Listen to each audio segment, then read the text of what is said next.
নতুন যে পুকুরটা লিজে নিয়ে তামাদি করেছিলাম সেই পুকুরটায় কী কী রঙিন মাছ ছাড়লাম সেটাই দেখাবো আজকের এই ভিডিওর মাধ্যমে। বন্ধুরা, দুদিন আগেই আমার 200 সাবস্ক্রাইবার পূরণ হয়েছে।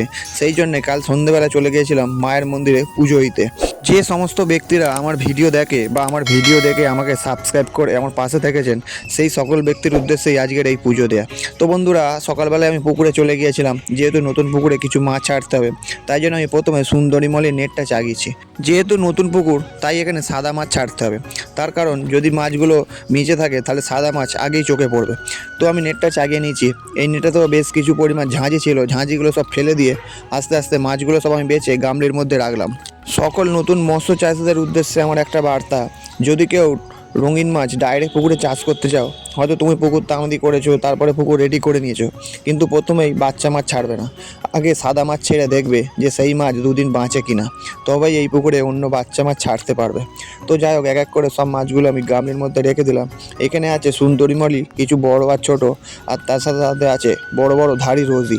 এখানে যে রোজিগুলো দেখো, পেট চাপলে কিন্তু ডিম বেরিয়ে আসছে। বন্ধুরা, আমার কাছে যতগুলো ধাড়ি রশি আছে সবগুলোই কিন্তু লোড হয়ে আছে।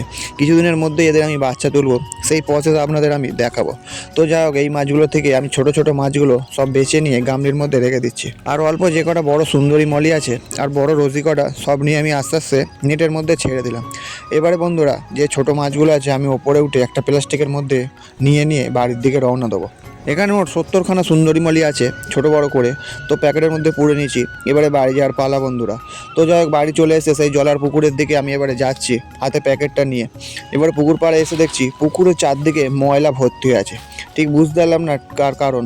তারপরে দেখি পুকুরের এই ধারে যে দুটো নারকেল গাছ আছে, গাছ দুটো ছাড়িয়েছে, তারই নোংরা পুকুরে পড়েছে। এখানে আস্তে করে আমি জলটা তাড়িয়ে দিলাম।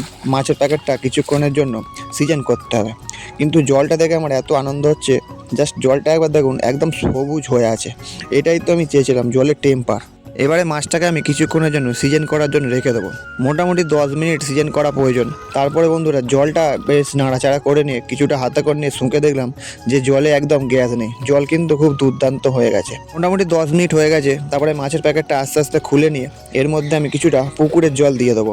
তবেই ওই জলটার সাথে এই জলটা টেম্পারটা পুরো এক হয়ে যাবে। তো এরমভাবে 2-4 বার জল নিয়ে আবার কিছুক্ষণের জন্য আমি রেখে দেবো।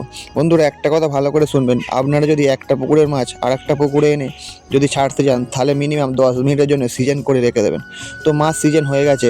আস্তে আস্তে মাছগুলো নিয়ে আমি এবার পুকুরে ছেড়ে দিচ্ছি। দেখো বন্ধুরা, মাছগুলো থেকে থেকে চলে যাচ্ছে, কিন্তু জলের এতটা টেম্পার, মাছগুলো একটু নিচে গেলেই আর দেখা যাচ্ছে না।